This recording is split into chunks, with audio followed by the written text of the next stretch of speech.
Rencana pelaksanaan Gerakan Pangan Murah disampaikan Kepala Dinas Ketahanan Pangan Kabupaten Seram Bagian Barat, Juharia Hamsidi, Senin kemarin. Juharia Hamsidi menjelaskan, Gerakan Pangan Murah difokuskan di Desa Kamarian, Kecamatan Kairatu.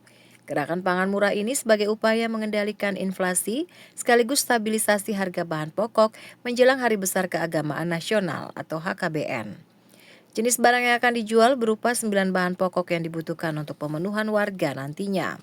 Jenis barang yang akan dijual antara lain beras, telur, gula, minyak goreng, terigu, serta beberapa kebutuhan pokok lainnya. Untuk harga semua bersubsidi dan mudah dijangkau oleh warga.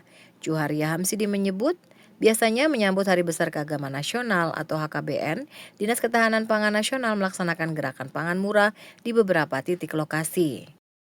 Untuk menyambut Nataru itu mungkin gerakan pangan murah itu difokuskan di Desa Kamariang. Itu kata ada jual beras, telur, minyak goreng, bawang putih, bawang merah, terus terigu sama ada berarti kalau salah itu 11 komoditi. Harga-harga katong pekan subsidi. Dari Piru, Kecamatan Seram Barat, Kabupaten Seram Bagian Barat, kontributor TVRI Joshua Kaya melaporkan.